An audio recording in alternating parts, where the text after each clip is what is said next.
Scarlett Elven Demian estava noiva do príncipe Kyle desde antes de nascerem, graças a um acordo entre suas famílias. No entanto, esse acordo é abruptamente rompido no meio de um baile luxuoso, quando Kyle desiste do casamento porque está insatisfeito com Scarlett e agora quer ficar com sua protegida Taranessa, enquanto Scarlett fica horrorizada com essa traição. Os convidados aplaudem Kyle e Taranessa quando ele anuncia que vai se casar com ela em breve. Ela não consegue entender como eles podem estar do mesmo lado desse cara insuportável que abandonou a noiva, mas logo descobre o motivo. Kyle elogia Taran, dizendo que ela é uma mulher boa e inteligente, enquanto Scarlett é só uma metida sem emoção. Ele diz que fingir que era felizmente noivado com ela nos últimos 17 anos foi a maior humilhação da vida dele, e ele está realmente feliz por finalmente estar livre dela. Scarlett não vai recuar tão fácil, e ela lembra Kyle de que o noivado foi combinado pelos pais deles, e ele não pode desfazer sozinho. Kyle responde que pode cancelar o noivado sem precisar da permissão de ninguém, porque Scarlett é uma criminosinha que tem importunado Taran por ciúme. Taran começa a se fazer de vítima enquanto Kyle começa a falar sobre como Scarlett a intimidou no campus da academia. A Scarlett chama aquilo de chapéu porque vai conhecer o Taran pessoalmente pela primeira vez, já que eles estão em turmas diferentes. Só que o Kyle não tinha muita lenha para a fogueira para começar, e parece que perdeu o pouco que tinha depois de se apaixonar pelo Taran. Ele acha que a Scarlett está tentando tirar sarro da noiva dele, comentando que ela é da turma dos escolhidos, enquanto o Taran é da turma normal. Ele diz que o Taran contou a ele sobre todas as vezes que a Scarlett a importunou, inclusive trancando-a no banheiro e empurrando-a a escada abaixo. Ele a chama de cruel e vilanesca, e a Scarlett decide que já basta desse moleque a insultando.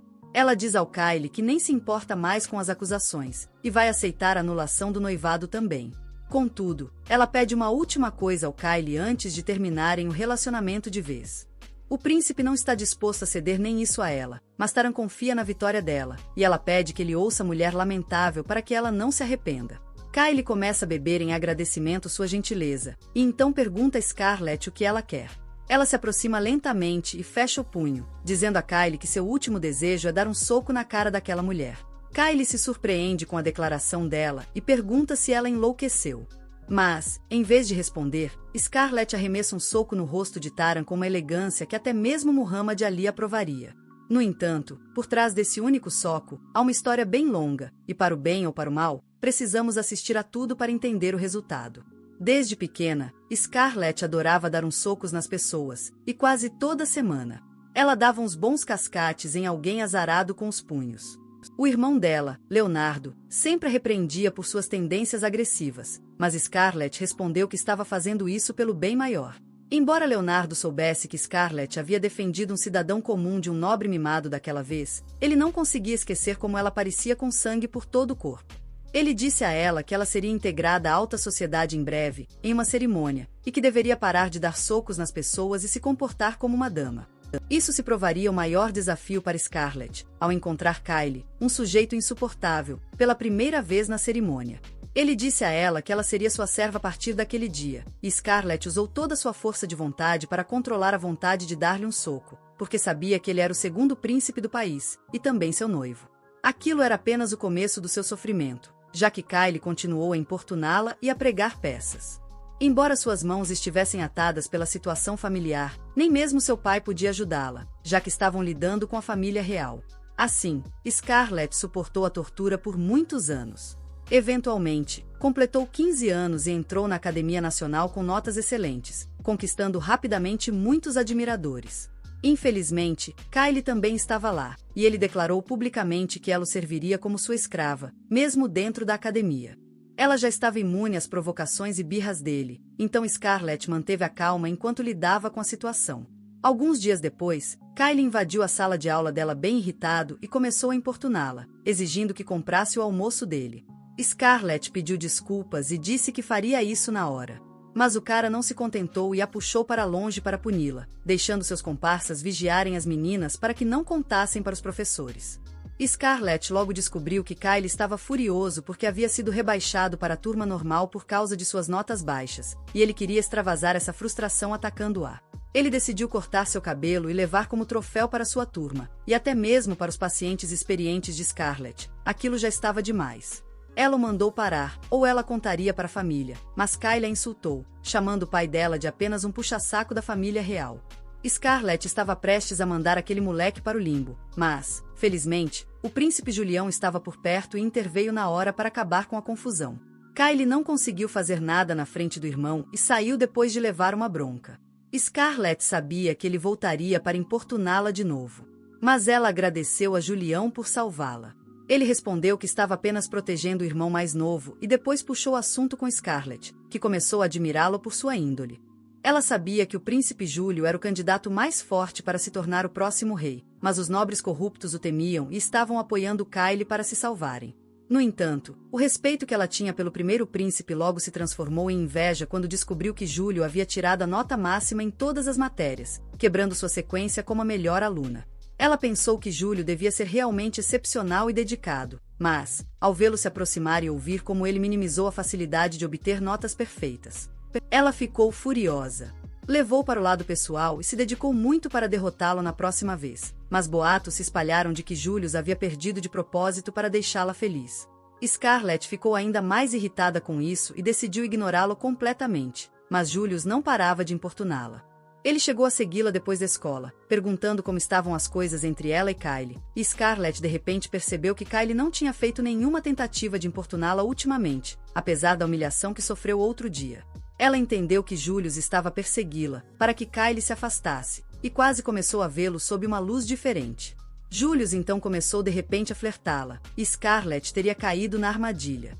Se ele não a tivesse chamado de figura interessante, ela ficaria chocada com os comentários dele, mas acabou se confirmando que Júlio não estava mentindo, e ele realmente achava Scarlett uma figura interessante que valia a pena estudar, chegando a fazer anotações sobre ela.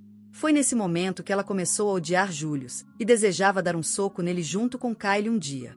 Voltando ao presente, toda sua raiva finalmente encontra uma saída na cara de Terran, e com um soco, Scarlett o derruba, levando mais 2 caras junto com ele. Kylie se desespera com isso e pergunta o que diabos ela está fazendo, e Scarlett responde friamente que foi incomodada pelos comentários cruéis dele, e Terran teve que pagar por isso. Ela então se dirige à multidão de nobres atonitos, ciente de que cada um deles é um canalha corrupto.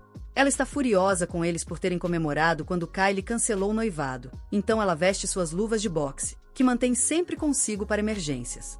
Os nobres entram em pânico e chamam os guardas, mas Scarlett os adormece com magia antes de começar a dar uns bons socos neles, um por um. Os nobres começam a pedir socorro a qualquer um, oferecendo seus escravos em troca, mesmo com o comércio de escravos sendo ilegal no país.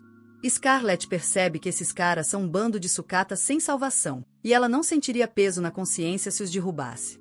Então, ela ativa sua magia temporal especial para aumentar sua velocidade e começa sua investida com os punhos, classificados como explosivo para todos. Logo, todos os nobres estão no chão. Kylie é o último de pé, e já molhou a calça ao ver a verdadeira forma de Scarlett. Ela diz a ele que é a vez dele agora, e quando ela está prestes a dar um soco, seu irmão Leonardo aparece para impedi-la. Mas já é tarde demais e Scarlett joga Kylie contra a parede. Enquanto Leonardo está horrorizado ao ver os nobres espalhados no chão, Júlio está realmente achando graça.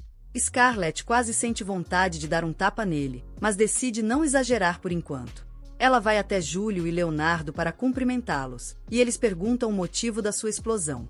No início, Scarlett fala como um robô, dizendo que eles cometeram atrocidades imperdoáveis, e então eles começaram a se justificar, então ela os puniu na hora. Mas quando Júlio pede para ela dar os detalhes exatos, ela responde que eles a irritaram a ponto de ela dar um soco neles. Leonardo quase teve um ataque do coração ao ouvir isso, mas Júlio começou a rir, dizendo que gostaria que alguém tivesse inventado câmeras, porque ele realmente queria ver como Scarlett derrubou todos os nobres. Ele diz que ela deveria ter esperado ele chegar para começar a dar uns socos, mas Scarlett diz que isso é um pedido exagerado. Enquanto isso, o irmão dela começa a perder o controle, pensando nas consequências, mas Júlio garante que ele vai resolver as coisas por ali. De repente, Scarlett sente uma tontura e cai no chão, com Júlio amparando a cabeça dela, antes que ela se choque. Scarlett acorda 3 dias depois, ouvindo o som de sinos na cabeça. Ao recobrar os sentidos aos poucos, ela percebe que usou demais do poder que Canoa, o deus do tempo, a abençoou.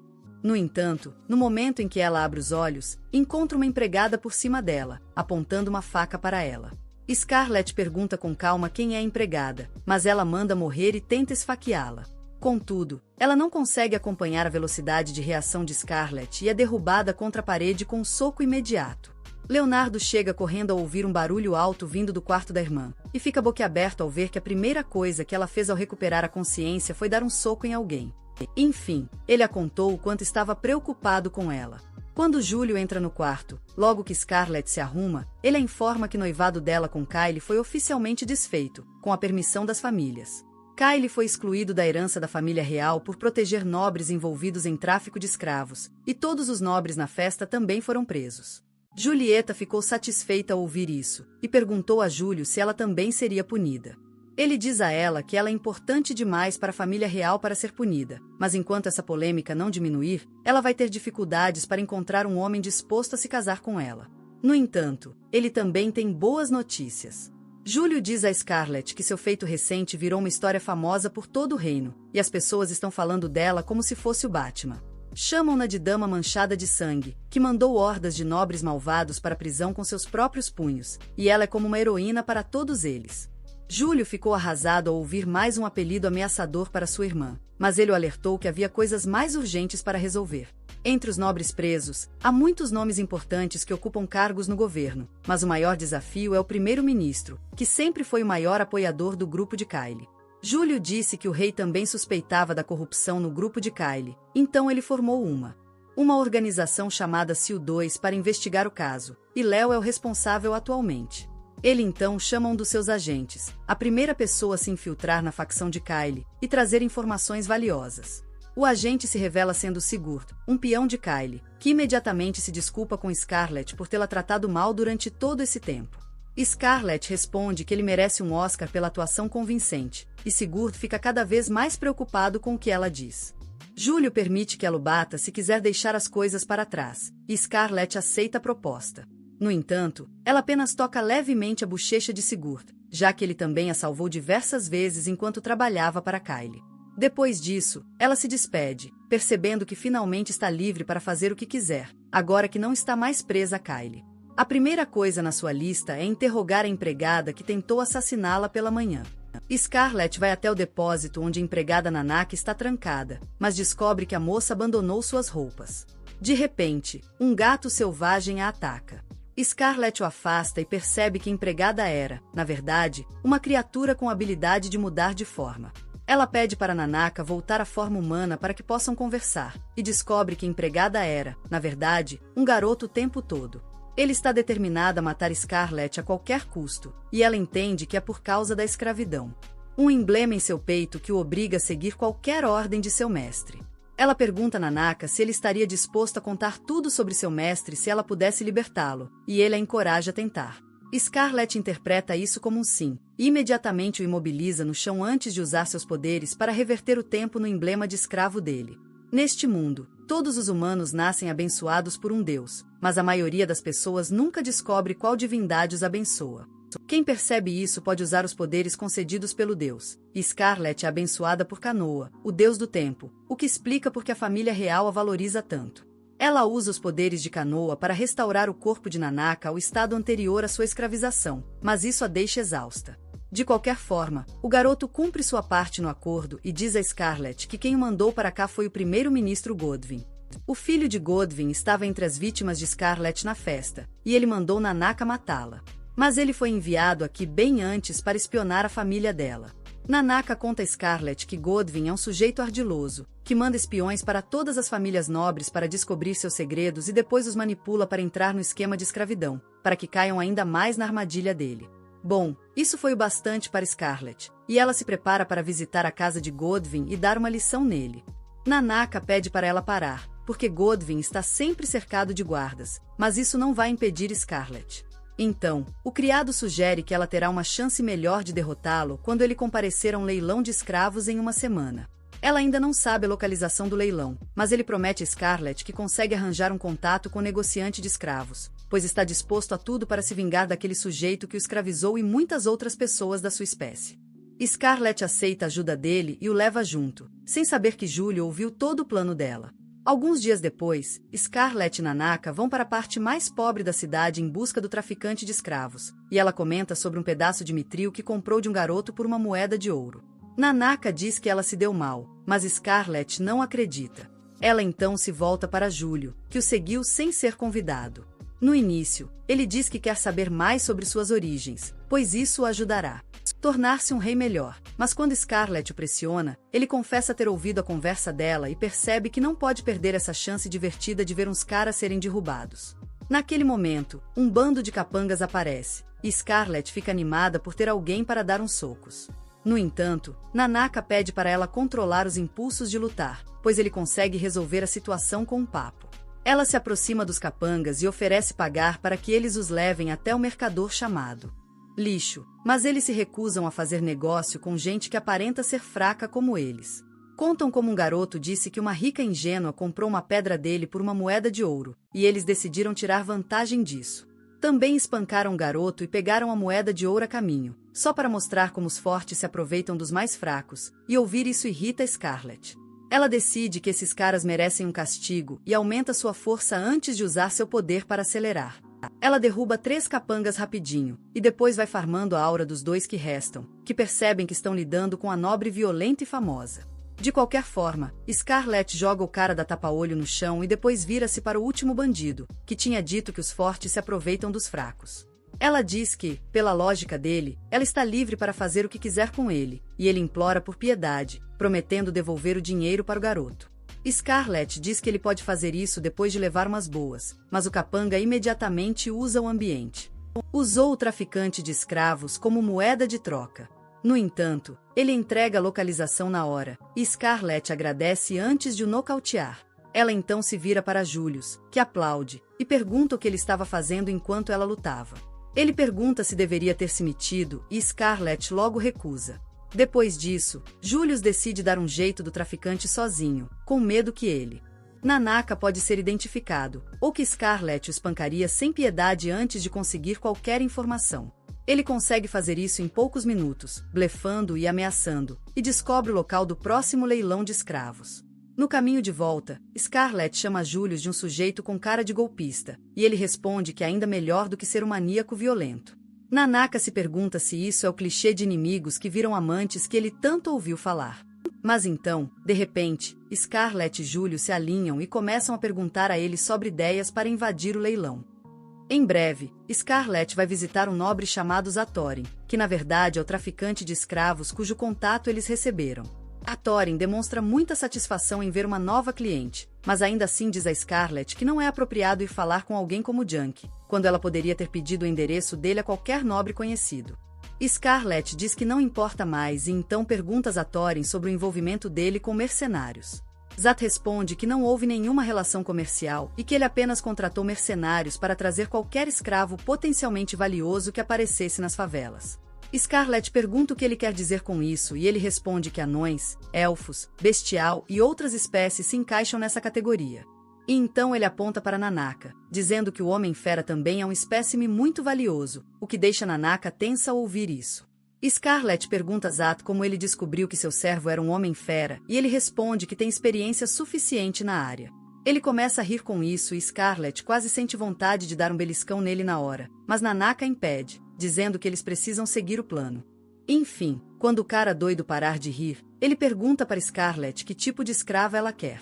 Ela diz que ouviu falar que vai ter um leilão de escravos na capital em breve e que Kerry Thorin leva a sério ao ouvir isso e diz que, para participar do leilão, ela precisa se credenciar. Para isso, ela precisa revelar sua posição para as pessoas do círculo do leilão e comprar ou vender pelo menos 6 escravos. Scarlett oferece a ele todo o dinheiro que ele quiser, mas a Thorin responde que não se trata de dinheiro. Em vez disso, diz que, se ela conseguir entregar a ele a escrava de raça bestial que possui, ele a levará para o leilão como filha de um parente distante. Scarlett fica realmente irritada ao ouvir isso, mas controla a fúria de alguma forma e sorri educadamente, dizendo que, se é só isso que é preciso para entrar no leilão, ela está disposta a entregar a escrava a ele. Logo depois, Scarlett e Nanaka deixam a mansão e ela ainda não consegue acreditar que o comércio de escravos está sendo celebrado tão abertamente no reino. Ela também fica contente que tudo saiu como planejado e Zat agiu exatamente como Nanaka previu. Nanaka também se surpreende ao ver que Scarlett não resolve todos os seus problemas com os punhos e começa a beliscá-lo por brincar. No caminho de volta para casa, Scarlett pergunta a Nanaka se ele tem certeza disso, pois, embora ela possa remover a marca de escravo dele depois, ela não pode protegê-lo enquanto ele for um escravo.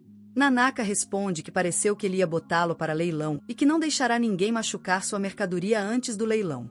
Ele acrescenta que está fazendo isso como punição por tentar matá-la e, de repente, começa a bocejar. Scarlett sabe que os seres bestiais são mais ativos durante a noite e dormem durante o dia. No instante seguinte, Nanaka se transforma em sua forma animal enquanto adormece nos braços de Scarlett. Ela o leva de volta para a hospedaria, onde o príncipe Julius os espera. Scarlett informa a ele que as negociações foram bem-sucedidas e ele se surpreende ao saber que ela conseguiu resolver a situação sem partir para a violência. Scarlett já está irritada com esse comentário, e aí o Julius diz que deveria ter estado com ela para ver essa oportunidade rara em que ela resolveu as coisas sem violência. Mas o príncipe do país não pode sair para comprar escravos.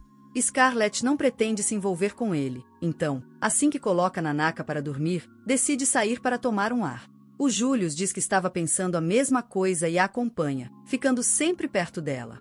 Scarlett está irritada com isso, mas Julius continua a segui-la, alegando ter assuntos para resolver naquela rua. Naquele momento, um vendedor de tortas de maçã chama Scarlett, dizendo que tem uma oferta para as moças bonitas.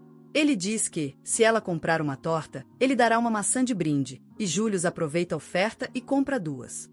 Em seguida, um vendedor de bijuterias tenta vender algumas peças baratas para ela, e Julius compra 2, mas não sem barganhar. Ele também compra algo com uma vidente duvidosa, e Scarlett pergunta que tipo de assunto ele realmente tem nessa rua. Julius responde que inventou tudo aquilo e a chama de fofa por acreditar em uma mentira tão óbvia.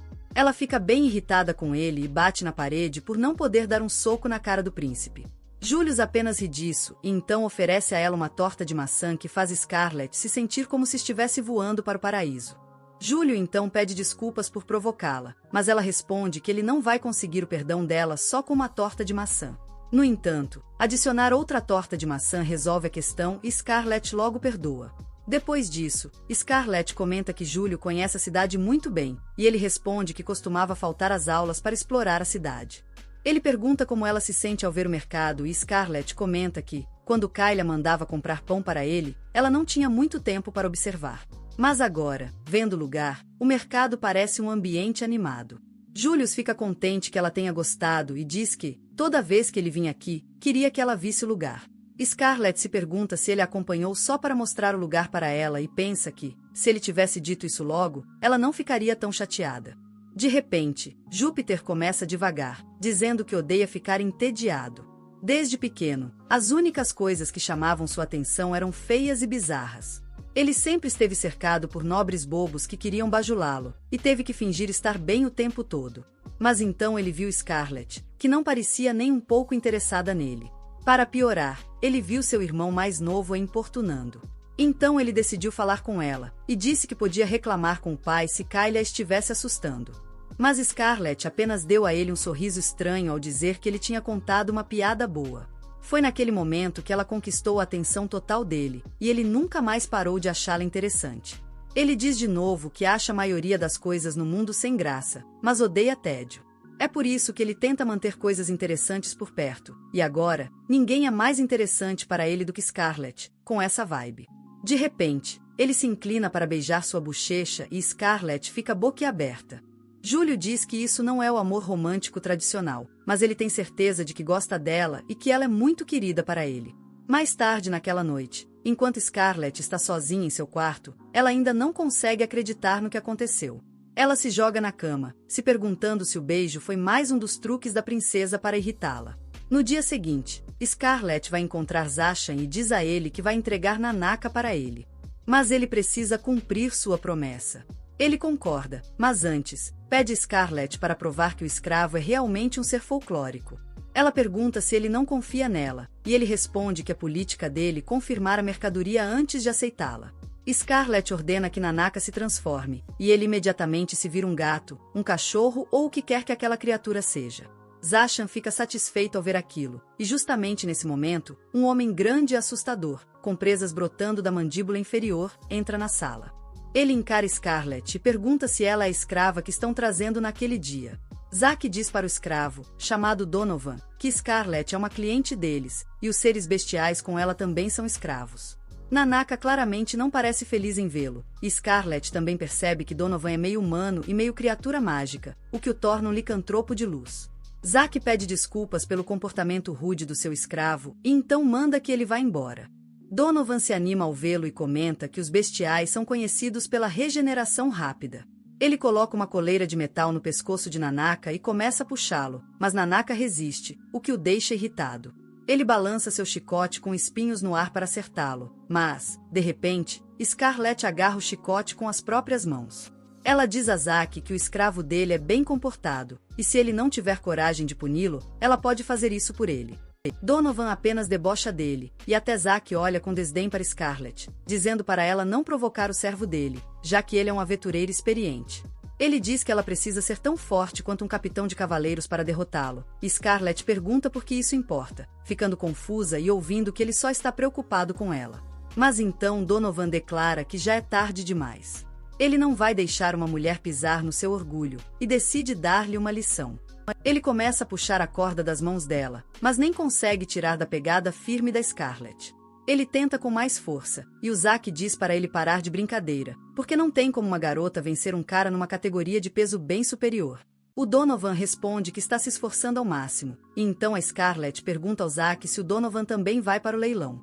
Ele responde que vai manter Donovan como seu guarda-costas pessoal e treinador para os outros escravos, e que essa é uma ótima notícia para Scarlett, porque ela não precisa se preocupar tanto com ele perdendo valor depois de levar um baque.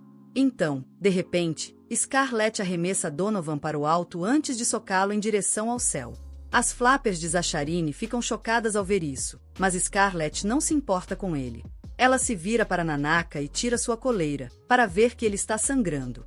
Ela usa sua magia de cura para tratar os ferimentos dele e o abraça, dizendo que voltará para buscá-lo em breve, e enquanto isso, ele deve aguentar os problemas que enfrenta por aqui.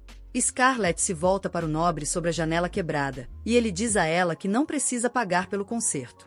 Até agradece a ela por dar um jeito em Donovan, porque ele nunca consegue fazer isso sozinho. Quando Scarlett volta para sua hospedaria, encontra uma carruagem conhecida estacionada em frente à porta. O irmão dela sai do transe e está furioso com ela. Diz que ela pode contar toda a história quando chegarem à capital, e Scarlett vê Julius na carruagem. Amaldiçoa-o por ser um príncipe inútil que nem conseguiu impedir que seu irmão descobrisse sobre eles. Ao chegarem à capital, Léo começa a beber destilados na mesa de chá, perguntando a Julius e Scarlett se tem algum juízo. Ele pergunta como eles ousaram arriscar a vida daquela maneira, mas Júlio responde que eles descobriram o local do leilão de escravos. Então, está tudo bem. Léo se acalma antes de dizer que também fez uma pesquisa e descobriu que o primeiro-ministro Godwin está organizando o leilão. Scarlett diz a ele que o leilão é em 2 dias e Léo entra em pânico, enquanto começa a planejar as coisas para a grande missão. Enquanto isso, Scarlett começa a encarar Julius, que sorri e pergunta se ela quer um pedaço de torta de maçã como tiveram outro dia. Ela fica irritada com ele sem motivo aparente, mas então Léo interrompe, dizendo que teve uma ideia. Primeiro, ele quer que Scarlett volte para casa, mas ela se recusa, dizendo que é a única coisa que ela não consegue fazer. Léo pensa que a única razão que a move é dar um soco no Godwin, mas ela responde que é mais do que isso. Ela diz que, desde pequena, sempre viu gente boa sofrendo, enquanto nobres canalhas continuavam prosperando. Acredita que caras maus e gananciosos não podem ser punidos por meios convencionais, e que precisa fazer algo a respeito, do seu jeito. De repente, ela se levanta, dizendo que nobres egoístas e ambiciosos são os alvos mais gratificantes para dar uns socos. Léo e Julius têm as reações de sempre às suas tendências violentas, e Scarlett diz que gente comum nem consegue derrubar nobres. Mas como ela é filha de um duque de alta patente, ela vai ficar bem. Júlio concorda com ela, para desespero de Léo, que teme que a natureza violenta de Scarlett manche a reputação da família. Contudo, o problema maior é que gente do Império de Vancris pode estar no leilão. Tanto Scarlett quanto Júlio ficam tensos ao ouvir isso, já que o Império de Vancris está em conflito com o Reino de Palestândia aos últimos 300 anos. Eles são conhecidos por serem gente implacável, que só respeita poder como hierarquia, e são governados por líderes fortes. Embora negociações de paz tenham começado entre as nações recentemente, Léo confirmou que a Força Aérea de Vancris teve contato com Godwin, coincidentemente, no mesmo período. Godwin está em uma reunião com alguns oficiais do Exército Aéreo de Vancris. Ele está furioso com Scarlett por invadir a festa de Kyle e atrapalhar os planos deles e pede aos soldados para se livrarem dela. O soldado ruivo aceita a missão com satisfação e parte em seu dragão. Mas Godwyn não gosta nem um pouco da atitude confiante dele, naquele momento. Uma garota o manda esquecer dos cronistas de dragões e dar uma olhada no que ela tem. Ela aponta uma arma para Godwyn, mas como armas ainda não foram inventadas naquele mundo, ele não faz ideia do que é. A garota diz que é um presente da deusa Palmia, e Godwyn tira seu pingente, dizendo que já tem um presente dela. Ele não acredita que aquele cilindro esquisito seja capaz de fazer alguma coisa, mas quando a garota atira em um vaso de flores com uma pistola, ele leva um susto daqueles. Descobrem que a garota é ninguém menos que Terran, a amante do Kyle, e ela diz a Godwyn para usar essa arma que pode matar até os inimigos mais assustadores para vencer suas próximas batalhas. Logo, chega o dia do leilão. Izan a recebe, nervoso, na casa de leilões, entregando-lhe uma máscara que provavelmente não vai esconder seu rosto. E Scarlett agradece, desejando-lhe boa sorte para o leilão de hoje. Contudo, ela sorri por dentro, sabendo que este será o último leilão para ele e para todos os nobres metidos à besta envolvidos. Zan então conduz Scarlett até o salão. E ela continua pensando na estratégia, depois de descobrirem a localização do leilão. Julius mandou seus agentes para o local, disfarçados de serventes. Mas ele sabia que todos estariam desarmados no salão de leilões, e mesmo que usassem magia, não conseguiriam prender Godwyn. Por isso, ele pediu para Scarlett ser a força de combate principal. Afinal, diferente da maioria, ela só precisa dos punhos para dar um jeito em todo mundo. Scarlett entra no salão de leilões com essa ideia em mente, e, ao mesmo tempo, Leonardo e outros cavaleiros aguardam do lado de fora, prontos para agir assim que Julius der a ordem. Léo confia nos preparativos deles. E reza para que Scarlett cumpra sua promessa de não usar a violência sem necessidade. Seu estômago começa a embrulhar porque ele sabe que ela não consegue controlar seus punhos. E ele apenas espera que suas missões deem certo de alguma forma. Por outro lado, Scarlett está ouvindo os nobres comentarem sobre o tipo de escravo que querem no leilão. Cada um tem seus gostos, mas concordam que a grande atração da noite é o pessoal fera metamorfo. Naquele instante, a luz se vai e Scarlett esbarra em um homem. Ele pede desculpas e vai embora, e ela sente que já ouviu aquela voz antes. Mas ela não tem muito tempo para pensar nisso, já que o mestre de cerimônias entra no palco. E assim, começa oficialmente o leilão. Ele traz para o palco uma mulher com a forma de um pássaro de uma asa, e os nobres logo começam a dar lances. Scarlett os observa da varanda, mal conseguindo controlar a raiva, quando, de repente, Júlio aparece. Ela pergunta o que ele está fazendo ali, quando deveria liderar a missão, e ele responde que veio verificar como ela está. Scarlett começa a se afastar, mas Júlio a segue, perguntando se ela já encontrou Godwyn. Ela responde que não o viu, mas tem uma ideia de onde ele pode estar. Júlio a incentiva a agir rápido, pois os cavaleiros reais estão de guarda nos portões, e eles podem levar seu alvo se ela não se apressar. Scarlett imediatamente oferece um trato, pedindo que ele atrase a chamada dos cavaleiros reais, pois dará a ele um espetáculo inesquecível ao espancar Godwyn na frente dele.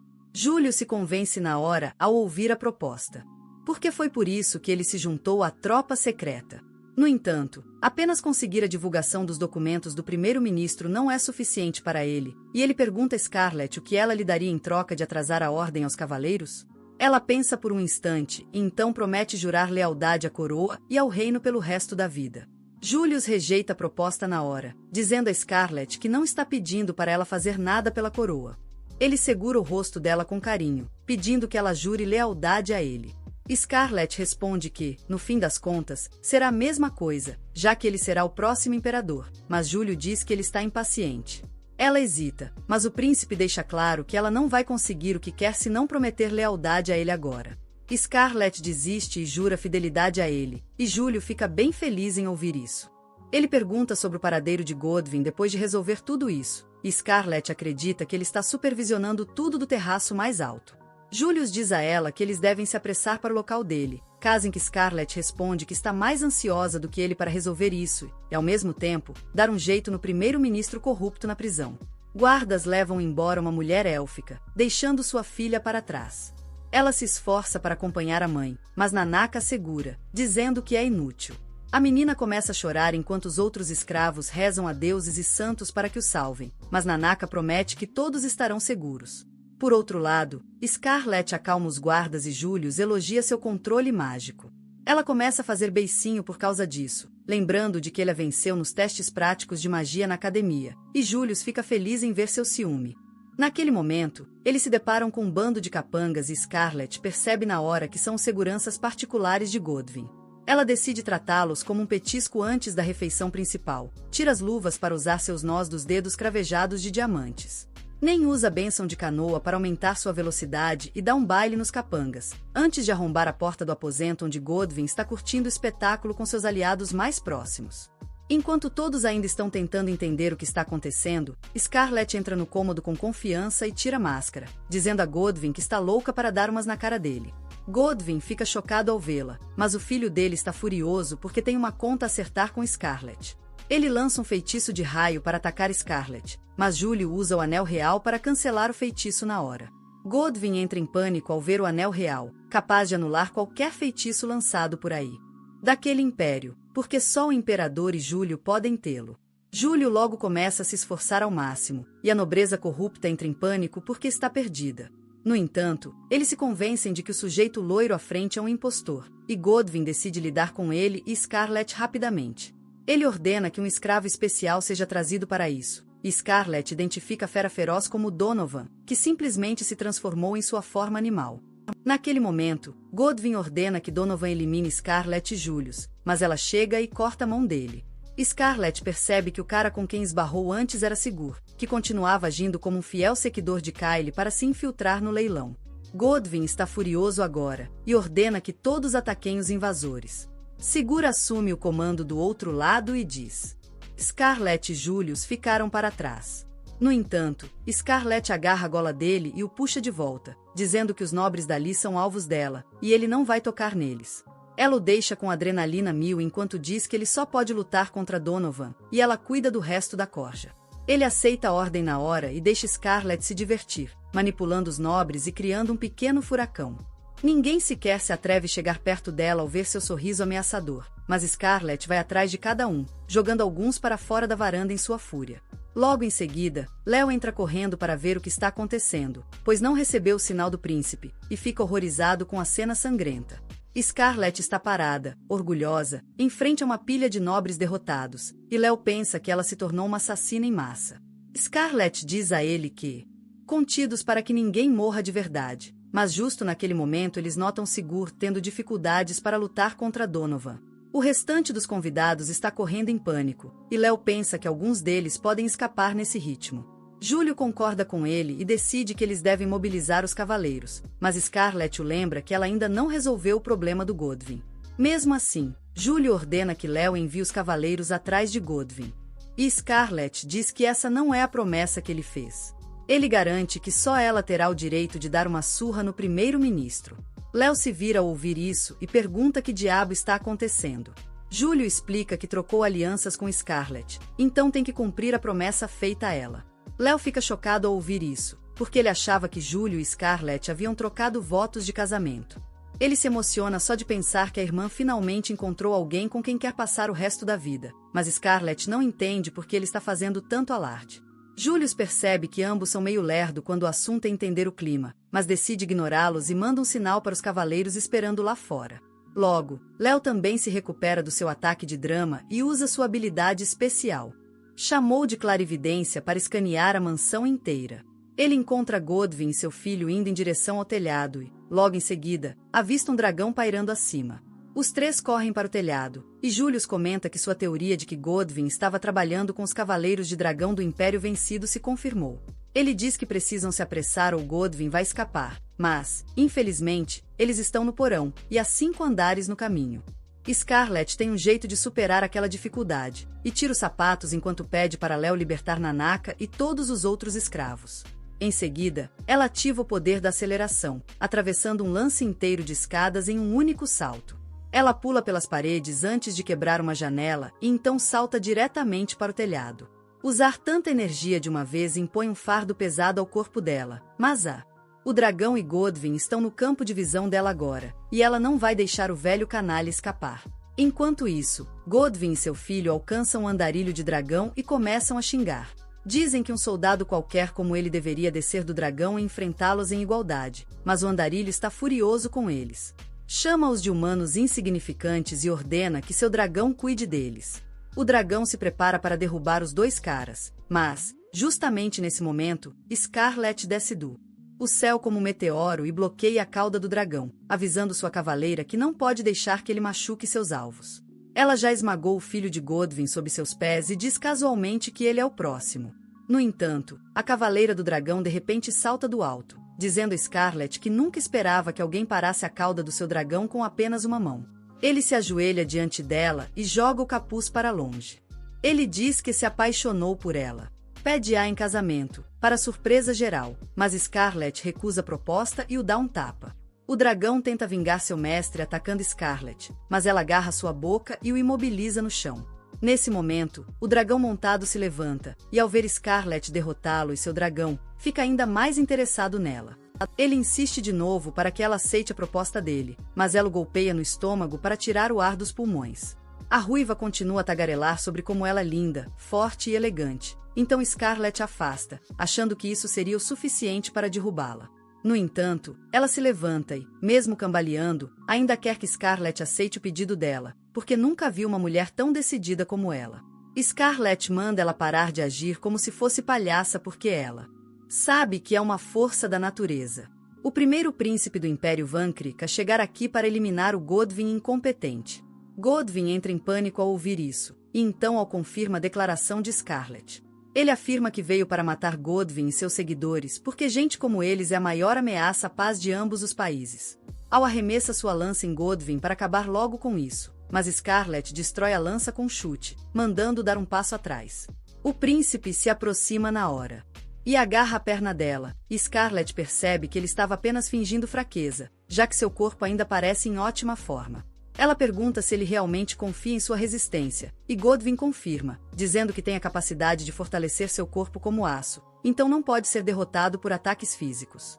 Ele diz a Scarlet que os ataques dela não vão funcionar com ele, então ela deveria apenas deixá-lo terminar Godwyn, mas ela se recusa, dizendo que tem um jeito de derrotá-lo. Ela então, de repente, agarra o dele. Ele relaxa a guarda, achando que ela vai dar um beijo. No entanto, Scarlet empurra a cabeça dele para baixo e o atinge com toda a força, mesmo tendo levado vários golpes no rosto. Al faz parecer que está tudo bem, mas ao se levantar, começa a sentir tontura por causa dos chutes de Scarlet, que o deixaram com uma concussão. Ele perde o equilíbrio, mas não a determinação, e mais uma vez pede Scarlet. Ela se recusou a ir com ele porque esse reino de gente fraca não combina com ela. No entanto, ela já estava de saco cheio das baboseiras dele e simplesmente agarrou sua gola, ativando seu poder para engoli-lo de volta para o reino dele. Com isso feito, Scarlet finalmente voltou sua atenção para Godwyn, que já estava quase fazendo xixi de medo. Ele se desculpa por tentar matá-la e por usar Terran para acabar com o noivado dela com Kyle. Essa última informação é nova para Scarlet, e ela pergunta ao ministro se ele ajudou Terran a conseguir. Próxima do Kyle. Ela diz que, se ele a ajudasse a humilhá-lo na frente de todo mundo naquele dia, ele pagaria por isso. Godwyn gagueja ao dizer que apenas seguiu o plano do Terran. Scarlet está curiosa agora, e Godwyn vê uma chance de escapar. Ele promete informações se ela o deixar ir e começa a contar que Terran não é uma garota comum, e que foi invocada para este mundo pela própria deusa. Scarlet não tem certeza se ele está falando a verdade. Mas a nova informação é o suficiente para fazê-la parar e pensar por um tempo. Scarlet acha que Fir o transformou em um velho senil, e ele está apenas soltando besteiras para se proteger. Ela não consegue acreditar que Terran é uma garota de outro mundo invocada pela deusa. Então, ela decide dar a Godwyn a punição que ele mais merece. Godwyn ainda tenta negociar com ela, oferecendo tudo o que ela quiser. Scarlet. Ela pensa por um momento e diz que precisa de um saco de pancadas humano com olhar suspeito, nariz arrebitado e roupas bem engraxadas. Godwyn diz a ela que pode ter um, mas então ele de repente percebe que ela está descrevendo ele. Scarlet estava esperando por isso e usa o poder de Krenoa para fazer com que o tempo ao seu redor flua 100 vezes mais lento do que o normal, enquanto ela é a única que pode se mover normalmente. Ela soca Godwyn em nome das pessoas que ele explorou e daqueles que ele sequestrou para vender como escravos. Ela o soca por ter arruinado a vida de Nanaka, e também por tentar matá-la. E, finalmente, ela o soca só porque quer dar uma surra nele. Justamente quando Scarlet desferiu o último soco. Sua magia temporal desaparece, e Godwyn sente todo o impacto dos socos de uma vez. Ela se curva educadamente enquanto Godwin é arremessado para longe. Mas então, de repente, ela cai de joelhos porque ela usou demais do poder de Krenoa. O cabelo dela escureceu das pontas, e as mãos começaram a sangrar também. Scarlett está preocupada que seu irmão fique desapontado com ela. Ela perde o equilíbrio, mas Júlio chega ali naquele momento para segurá-la. Ele usa seu poder para curá-la, comentando que não acreditaria que um humano estivesse lutando aqui se não a conhecesse pessoalmente. Logo, Léo e os outros também chegam e começam a perguntar se Scarlett está bem. Eles também estão curiosos. Começando a falar sobre para onde Godwin foi, e ela responde que ele acabou de atravessar a parede. Infelizmente, Scarlett estava subestimando o antigo primeiro-ministro, e ele ainda está de pé. Ele pula da parede e saca a pistola que Terran lhe deu para atirar em Scarlett. Mas Júlio se joga na frente dela para proteger o corpo com o seu. Todos ficam horrorizados ao ver isso, mas Godwin está feliz, sorrindo. Que ele pelo menos se livrou de uma espinha do seu caminho. Scarlett fica furiosa com ele e imediatamente se atira para cima, jogando no chão com um soco. Godwin diz a ela que seus socos não vão machucá-lo, porque ele tem um dom da palma de Deus que o protege de todo dano. No entanto, o idiota comete o erro de mostrar para Scarlett, e ela imediatamente arranca de suas mãos antes de quebrar o nariz dele. Ela diz a Godwin que ele não pode ser perdoado pelo pecado de matar Julius. E ele deveria se desculpar com ele no pós-vida. Com isso, ela golpeia o homem mais velho com toda sua força e o manda voando. Ela diz que vingou Júlio agora, e pede para ele cuidar deles do céu. Júlio tosse enquanto lhe diz que ele ainda não morreu, porque a magia de cura de Léo salvou sua vida. Ele pergunta a Scarlett se ela está desapontada por ele ainda estar vivo, e ela responde que sim. Que bom ver que ele está bem. Logo depois, todos os nobres são presos e Godwin ainda está vivo, mesmo tendo levado um soco com toda a força de Scarlett. Enquanto isso, Scarlett está descansando em sua carruagem, satisfeita por ter espancado seu alvo. Ao mesmo tempo, no Império de Vanquer, o príncipe Al está preso em uma árvore quando seu amigo chega para resgatá-lo. Ele chuta a árvore, fazendo-o cair no chão, e então o ampara enquanto caminham até o dragão dele. Al reclama que todos os ossos do corpo dele podem estar quebrados. Mas seu amigo diz que a piada dele nem é engraçada, porque ele tem o corpo mais resistente de todo o planeta. O príncipe ruivo revela que viajou até aqui de outro país, e deve ter usado toda sua bênção para continuar vivo.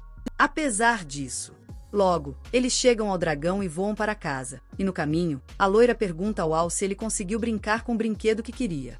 O Al pensa em Scarlett, dizendo que se divertiu muito mais do que esperava e que quer revê-la em breve, de volta ao reino. A notícia de que Scarlett interrompeu o leilão de escravos se espalha como um rastilho de pólvora, e todos começam a chamá-la de heroína do reino. Salvadora. A imprensa visita a Academia Real para conversar com suas amigas sobre seus hobbies e animais de estimação. E enquanto as meninas se perguntam se Scarlett teria um gato fofo e peludo ou um cão elegante, seu último animal de estimação é o dragão chamado Rex que o deixou para trás. Enquanto Scarlett treina o dragão, Menaka observa de longe com inveja, e justo então, seu mordomo chega e lhe diz que ele forneceu a todos os comerciantes da cidade com o item que ela inventou. Ele não tem certeza se isso vai. Até vendem bem, já que são bem únicos, mas Scarlett está confiante de que, pelo menos, Júlio comprará bastante. O mordomo então aponta que Menaka parece estar com ciúmes do novo bichinho dela, e Scarlett chama ele para brincar também. Menaka se transforma alegremente em uma nuvem e corre em sua direção, mas as criadas vão lá para levá-lo, pois precisam de ajuda para preparar a chegada dos convidados. Por outro lado, Tarim visita a prisão, mas os guardas a impedem. Ela usa seu magia para hipnotizá-los, e eles a deixam passar. Ela começa a pensar em como quer ter o final de conto de fadas mais adorável para sua história. Ela quer se apaixonar por um príncipe e superar inúmeros desafios com ele para alcançar seu final feliz. Tudo o que ela está fazendo é para o final feliz, e mesmo agora, ela visita Godwin por causa disso. Ele fica feliz em vê-la e pede que ela o liberte, porque fará de tudo ao seu alcance para servir a deusa Palma. Tarim responde que ela está grato a ele por suprimir outras religiões da região para tornar o pomeanismo a religião majoritária do país. Godwin diz que pode fazer ainda mais se for libertado, mas Tarim diz que tem um presente para ele da deusa pomiana. Ela usa seu poder para subjugá-lo também, e então deixa uma garrafa de veneno no chão. Godwin, agora completamente sob seu controle, bebe o veneno e Tarim se afasta. agradecendo por ter interpretado seu papel em sua história, mas ela não precisa mais dele. A notícia da morte de Godwin chega a Julius e aos outros, mas ele tem dificuldade em acreditar que um homem resiliente como ele tiraria a própria vida. Léo também acha suspeito, já que não encontraram nada sobre Taryn, mesmo ela sendo uma colaboradora importante, segundo os relatórios de Scarlett. Justo nessa hora, Nanaka aparece com alguns documentos antigos. Os arquivos que Léo solicitou. Enquanto eles revisam os arquivos, Júlio fica curioso sobre a garota chamada Taryn, que é capaz de controlar até o primeiro-ministro. Ele de repente encontra uma nota sobre a religião pomeanismo, e Nanaka se vira ao ouvir isso. Júlio explica a ele que existem diferentes religiões no reino e que o pomeanismo é uma das principais. Léo acrescenta mais detalhes, dizendo que ela surgiu para... A popularidade cresceu recentemente e até se tornou a religião oficial do reino. Adora Pomiana, a personificação da beleza e do amor, e é liderada por um mercador pomposo que é uma pessoa gananciosa da cabeça aos pés. Nanaka entende como isso se conecta a Godwin, porque ele era o tipo de cara que fazia um negócio com qualquer pessoa corrupta que encontrava. No entanto, Sigurd traz à tona o assunto da outra grande religião que existe desde a fundação do reino. É a religião do Dianismo que adora a Santíssima Diana, uma garota com poder de exorcismo. Léo diz que, embora não seja a religião oficial, a maioria das pessoas acredita no dianismo, e se você perguntar às pessoas comuns, a maioria diria que o dianismo merece o título. Isso lembra Sigurd que eles têm o festival de peregrinação oficial do dianismo se aproximando e Julius também o deixa para Léo, porque ele não quer se envolver. Ele de repente menciona Scarlett e pergunta ao Léo como ela está. Léo responde que ela está muito bem e que ontem mesmo ela saiu para caçar comida para o dragão dela. Júlio ri disso e diz que ela é uma mulher verdadeiramente notável e única. Ele começa a pensar como nunca vai se entediar com Scarlett ao seu lado e se pergunta se realmente deveria pedir a mão dela em casamento. Léo fica radiante de alegria ao vê-lo. Pede para Júlio parar de brincar porque eles já trocaram votos. Nanaka e Sigurd ficam chocados ao ouvir isso e Léo conta para eles que Júlio e Scarlett prometeram suas vidas um ao outro, mas é um segredo guardado a 7 chaves por enquanto. Ele não para de se gabar de como sua irmã é sortuda e Júlio espera que ele perceba a verdade sozinho um dia. Enquanto isso, ele decide fazer uma visita a seu amada. Alguns dias depois, Scarlett domou completamente o dragão e o controla com perfeição. Seus amigos da academia visitam em sua casa e, assim que estão no portão, veem o dragão voando em direção a eles. Eles não veem Scarlett montada nele e nem esperam o mordomo explicar que o dragão não é uma ameaça. Eles imediatamente o atacam e Scarlett, de alguma forma, permanece ilesa, apesar de levar uns golpes. Mais tarde, durante o chá, ela descobre que seus amigos acharam que o dragão era um inimigo. Eles contam orgulhosamente para ela que acharam óbvio por causa dos soldados do reino inimigo andarem em dragões e eles queriam derrubar um, do jeito que viram. Scarlett fica discretamente feliz que eles continuam os mesmos de antes, porque ela não os vê há muito tempo. As meninas começam a discutir sobre como eram as chefes e dormiram sem Scarlett por perto. Depois disso, elas pedem para Scarlett se recuperar logo e voltar para a academia, porque está quase na hora da formatura. E eles não querem se formar sem ela. A garota de cabelo roxo diz que quer se formar rápido e se casar com um bom homem. Scarlett ouviu dizer que a garota já tem muitos pretendentes, mas ela responde que nenhum deles é sério. Ela quer um homem que esteja disposto a arriscar a vida por ela, e embora Scarlett se alegre com os sonhos dela, isso a lembra de como Julius arriscou a vida para salvá-la. Ela não tem certeza do que sente, mas então suas amigas perguntam se ela tem algum planos de casamento. Scarlett não tem resposta para essa pergunta, mas ela é salva de precisar responder, pois Nanaka entra no quarto dela. Ela diz a ele que está ocupada e que brincará com ele mais tarde, mas Nanaka diz que não veio para brincar. Ele está aqui com um convidado, e o convidado não é outro senão Julius. As meninas se chocam ao vê-lo ali, enquanto ele as cumprimenta, elas se colocam em seus. Ela se aproxima com os pés descalços e o cumprimenta, nervosa. Júlio pergunta se está atrapalhando. Scarlett diz que ele está interrompendo seu chá com as amigas, mas as meninas ficam mais do que felizes em abrir mão daquele chá para a companhia do príncipe. Ele pergunta se pode ficar com Scarlett por um momento, e ela não gosta da forma como ele se expressou. Júlio, imperturbável com a reação dela, se aproxima e pega sua mão, dizendo a ela que ele quer conversar em particular. As meninas começam a babar ao ver essa cena e pedem para Júlio ficar com ela o tempo que ele quiser. Scarlett se sente tão traída quanto César se sentiu quando Brutus o apunhalou. Com isso, Júlio leva Scarlett para fora e pergunta se ela ouviu falar que Godwin morreu sob custódia. Ela confirma e então Júlio acrescenta que ele investigou Taryn como. Ela entregava seus relatórios, mas Kylie não sabia nada sobre ela. Não há pista sobre o paradeiro dela, então a investigação está completamente paralisada. Scarlett finalmente entende porque ele queria conversar a sós, porque não poderiam ter discutido isso na frente dos amigos dela. Julius percebe a reação dela e pergunta se ela quer falar sobre outra coisa. Scarlett responde que não há nada que ela queira falar e pergunta se ele tem mais alguma coisa a acrescentar. Julius diz que o cabelo dela não voltou ao. Ela parece bem, e confirma que pretende visitar uma fonte termal em breve para se recuperar mental e fisicamente. Júlio diz que é uma ótima ideia, pois ela é um recurso indispensável para o reino e deveria fazer o que fosse preciso para se manter em perfeitas condições. Ele diz que não quer perdê-la por causa de algo bobagem, e Scarlett responde que sente o mesmo por ele. Júlio. Ele fica surpreso com isso e Scarlett o repreende para nunca mais fazer algo tão impulsivo quanto se sacrificar por ela. Ela diz que está feliz que a família real valorize tanto a sua bênção, mas se algo acontecer com o futuro rei por causa dela, ela nunca mais conseguiria se perdoar. Júlio a interrompe de repente, perguntando se ele pode colher as rosas ali, e ela lhe dá permissão. Júlio começa a colher as rosas, lembrando Scarlett do tempo em que foram juntos ao mercado. Ele diz que, há muito tempo, os pais dele também se disfarçaram de pessoas comuns para aproveitar a feira e Scarlett se surpreende ao ouvir isso, porque eles parecem pessoas muito sérias. Júlio diz que eles são só sérios e rígidos por fora, mas muito românticos a portas fechadas. Ele conta a ela que o pai dele, o rei, deu milhares de presentes para a mãe dele para conquistar a atenção dela, mas ele deu a ela um presente que fez seu coração disparar e ela disse sim para se casar com ele. O presente era uma coroa de rosas que ele fez com as próprias mãos e agora Júlio faz o mesmo. Ele coloca a coroa de rosas na cabeça de Scarlett, dizendo a ela que precisa dela. Ele diz a ela que, com ela, o mundo dele é colorido e cheio de coisas maravilhosas.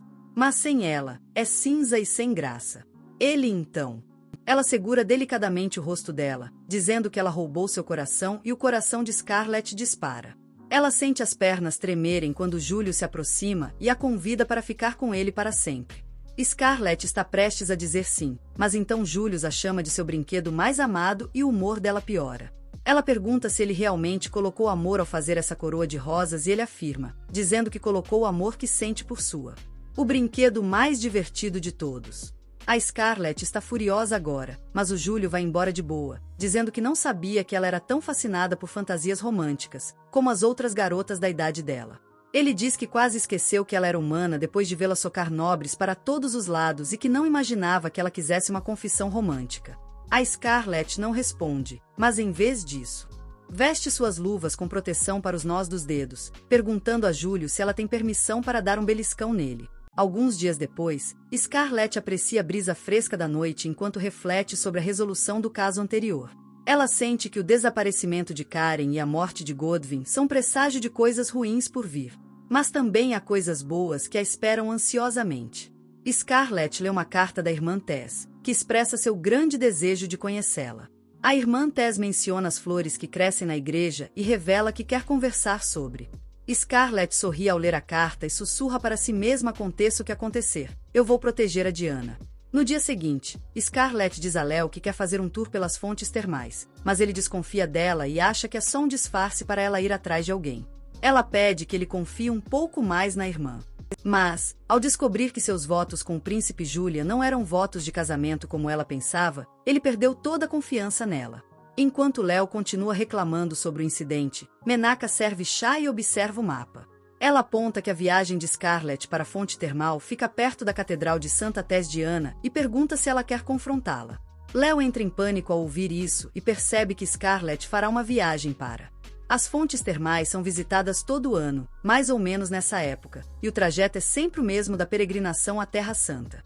Ele precisa entender o significado de tudo isso, e Scarlett garante que respeita Santa Tess, que é honrada e valorizada por todo o reino, e que jamais a machucaria. Um olhar de Scarlett diz a Léo que ela está falando sério, e ele decide permitir o tour dela nas fontes termais. Ela agradece e diz que sairá imediatamente, para surpresa deles. No entanto, uma surpresa espera ao chegar ao portão de sua mansão. Lá, encontra Julius, que a aguarda em uma carruagem.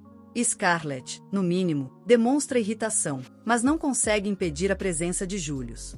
Eles embarcam na carruagem e Julius explode em risadas ao ouvir que Léo achou que ela o daria um tapa. Scarlett, furiosa, retruca que talvez devesse ter dito ao irmão que acompanhava o príncipe coroado em uma inspeção da rota de peregrinação à Terra Santa. Júpiter acha que eles deveriam manter o segredo por mais tempo, só para ver a reação de Léo. Júpiter então levanta uma discussão séria sobre as consequências da morte de Godwin. Ele explica como os países vizinhos começaram a agir de forma suspeita desde então, inclusive dentro do próprio reino. A situação ainda está instável depois que se livraram de todos os nobres corruptos. Júpiter diz a Scarlett que pode haver espiões entre eles, e que, por isso, não podem confiar em ninguém. Ele de repente segura o rosto dela, dizendo não devemos contar para o Léo sobre isso. Scarlett fica perturbada com a afirmação. No entanto, Julius vira o rosto dela para a janela, anunciando que chegaram ao destino. Eles veem as imponentes muralhas que cercam a cidade, lar da sede de ambas as principais religiões. Scarlett comenta que é um tanto exagerado, e Julius concorda. Ele explica como o Papa do Pominionismo declarou que a muralha era necessária para proteger o sagrado. Cidade surgida da imundície do lado de fora, mas ele tem quase certeza de que o Papa só queria esconder a corrupção por trás das paredes. Scarlett ouviu falar do Papa Sargon, que lidera a religião pominionista. Júlio diz a ela que as pessoas que o conhecem desde os primeiros dias, quando ele era apenas um comerciante, o chamam de um ambicioso arrivista. Os olhos de Scarlett brilham ao ouvir isso, e o príncipe percebe que ela já quer socar Sargon. De repente, a carruagem freia bruscamente. Júlio, o que houve? Condutor, o portão da cidade está fechado. Condutor, por que fecharam o portão? Guarda, o Papa Sargon proibiu a entrada de qualquer um sem a permissão do imperador. Júlio, irritado, Sargon está fazendo isso para impedir a peregrinação sagrada dos dianistas. Ele sai e diz que o imperador está reunido com líderes de outros países, e Sargon já deveria estar ciente disso. Júlio comenta que, se Sargon desse uma ordem dessas, sabendo que o imperador nem sequer está no país, é porque está agindo por impulso. Enquanto isso, o guarda não pode dizer nada ao príncipe. Um homem feio e corpulento aparece, furioso com a tentativa do príncipe em insultar o Papa. Ele se apresenta como Jarmoth, o ogro, inquisidor do pomenismo, e declara que ninguém pode insultar o chefe da religião deles. Scarlett imediatamente pensa como seria satisfatório dar um soco naquele sujeito gordo. Jarmoth diz a Julius que, com a autorização do Papa, está autorizado a fazer o que for preciso para impedir os hereges que prejudicam o pomenismo. Ele declara que vai expulsar todos os hereges da Cidade Santa, a todo custo. O próprio príncipe herdeiro, abençoado pela deusa Pomena. Júlio pergunta se foi o Papa quem enviou os inquisidores. Jarmoth concorda, sem saber que o príncipe está gravando sua declaração. Quando ele reúne provas suficientes de que o inquisidor está excedendo seus poderes, concede Scarlett permissão para agir como quiser. Ela veste suas luvas e se dirige à porta, enquanto Jarmoth a provoca, dizendo que ninguém consegue sequer arranhar a porta sagrada. No entanto, um único soco de Scarlett é suficiente para explodir a porta. Todos ficam boquiabertos com isso, e Jarmoth a chama de monstro. Mas ele logo reconhece quem ela é, ao proferir seu nome em voz alta. Os soldados entram em pânico, sabendo que serão destruídos pela dama ensanguentada, e fogem imediatamente. Jarmoth, no entanto, está determinado a punir Scarlett por ter capturado Godwin. Ele gira seu machado pesado para atacá-la, e Scarlett pega uma lança de um soldado que não conseguiu escapar a tempo. Jarmoth diz a ela que uma lança tão pequena não conseguiria bloquear seu machado, mas, como sempre, Scarlett provou que tudo é possível. Ela bloqueia o ataque de Jarmoth e rebate seu machado, atingindo no abdômen. Ela pensou que seria o suficiente para derrubá-lo, mas, para sua surpresa, ele não recebeu dano algum. A espessa camada de gordura absorve todo o impacto do porrete. Brincadeira à parte, a verdade é que ele ainda está bem por causa de um pingente mágico que cura seus ferimentos instantaneamente. Scarlett não se surpreende ao ver mais um pingente mágico nas mãos dos inimigos, e quando Jarmoth declara que nada pode machucá-lo enquanto tiver o dom da deusa, Scarlett o arremessa para o espaço sideral mais rápido que um foguete. Ela está satisfeita com suas ações. Nesse momento, alguns membros da igreja de Dianismo aparecem. São liderados por um paladino chamado Pargadas, que demonstra alegria ao ver Scarlett. Ele pede desculpas por não tê-la recebido a ela e a Julius antes, pois seus cavaleiros estavam ocupados controlando motins em diferentes partes da cidade, instigados por seguidores de Pomia. Scarlet acredita que eles devem estar temendo o poder crescente dos seguidores de Diana, à medida que o tempo da sagrada peregrinação se aproxima. Mas Júlio acredita que eles podem ter outro motivo. Nesse momento, outro cavaleiro sagrado surge, e Pargadas explode de raiva ao vê-lo, já que ele estava desaparecido enquanto os outros cavaleiros controlavam os tumultos. O cavaleiro ignora Pargadas e vai direto a Scarlet, dizendo que já viu 10 bandidos em 10 anos. Mas este é o primeiro 11 que ele vê. Júlio se coloca entre eles, e o cavaleiro pergunta casualmente: "Você é o príncipe?" Pargadas se enfurece ao vê-lo agir daquela forma e o persegue até subjugá-lo. Em seguida, o cavaleiro se apresenta como Jill, chefe dos cavaleiros da Ordem Sagrada. Júlio o recebe com cortesia, mas Scarlet percebe que ele já se sente desconfortável com a espontaneidade de Jill. Ela o cumprimenta em seguida, e ele a agarra pela mão, declarando que ela será sua namorada, pois está completamente apaixonado por ela. Todo mundo está chocada com a audácia de Jill. Mas, para a surpresa de todos, Scarlet conversa com ele com gentileza. Ele pergunta se as diferenças de classe incomodam, e ela responde sendo filha de um nobre de alta patente e risos. Jill questiona sobre o dever de se casar com alguém de posição social adequada. Jill começa a contar a ela que é meio-elfo, e que seu pai é, na verdade, um nobre élfico. Scarlet diz a ele que ele é bem divertido. Mas ela não gosta nada dele segurando a mão sem permissão. Jill percebe isso e solta a mão dela. Nesse instante, Júlio afasta a mão de Scarlet do alcance de Jill. Ele pede ao cavaleiro para respeitar a parceira dele, e Jill pensa que eles estão namorando. No entanto, ele se recusa a ceder e diz a Júlio que não gosta de receber ordens. Os demais cavaleiros ficam furiosos e o repreendem antes de o afastarem. Pargadas pede desculpas em nome daqueles incivilizados, explicando que se juntou à Ordem de Cavalaria há cerca de 1 ano. Rose ascendeu rapidamente por causa de seu talento, e Scarlet percebe que Jill é realmente habilidoso. Ele parece ter notado que ela estava prestes a lhe dar um tapa por segurar sua mão. Nesse sentido, ela pergunta a Júlio por quanto tempo ele pretendia segurar sua mão, e ele a solta imediatamente, pedindo desculpas.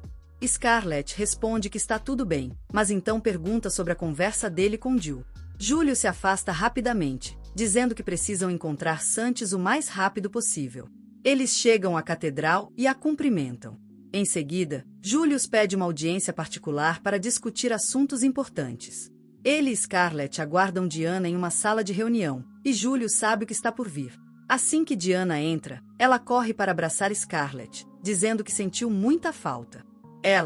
Júpiter a afasta, dizendo para ela cumprimentar o príncipe primeiro, mas Diana protesta, dizendo para ele se afastar. Júpiter ameaça chamar um oficial da igreja para a reunião, e Diana se incomoda, pois não quer desperdiçar o tempo que pode passar com Scarlet. De qualquer forma, Júpiter a liberta e Diana a abraça novamente, e Scarlet diz que elas deveriam ir direto ao. Ela começa a falar sobre a sagrada peregrinação, que teve início há 300 anos, quando Lorde Demônio libertou seu exército sobre o reino. Eles foram incapazes de se defender, mas então uma garota com poder de exorcismo chegou ao campo de batalha e rapidamente derrotou os demônios. A garota, chamada Diana, ergueu uma barreira para impedir que monstros atacassem o reino, usando gemas de purificação. No entanto, ela acabou morrendo, e as gemas começaram a perder seu poder. Surpreendentemente, outra garota chamada Diana apareceu do nada em poucos anos, e ela usou seus poderes para purificar as gemas e reformar a barreira. O rei, em reconhecimento a isso, construiu uma igreja em suas homenagens. Logo, o povo começou a venerá-las como Santa Esdiana. A partir de então, sempre que a barreira enfraquecia, uma nova Santa Esdiana despertava seus poderes para restaurá-la, o que nos traz a Diana atual, que adora ser mimada por Scarlet. E Júlio está longe de gostar da forma como ela age como uma criança o tempo todo. Ele diz a ela que precisam ter muito cuidado com a sagrada peregrinação dessa vez, porque os seguidores de Pomana podem causar problemas. Diana não gosta da ideia do desfile da peregrinação, porque terá que ficar em pé o dia todo. Mas Júlio a aconselha a superar essa frustração.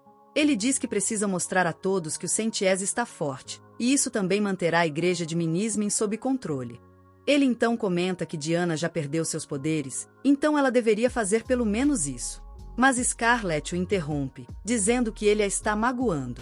Diana força um sorriso e diz que está tudo bem, pois Júlio está falando a verdade. Ela diz que vai se preparar para a peregrinação e sai do quarto, confirmando que Scarlett vai dormir ali. Ao sair, Scarlett repreende Julius, dizendo que ele deveria ter sido mais cuidadoso com as palavras.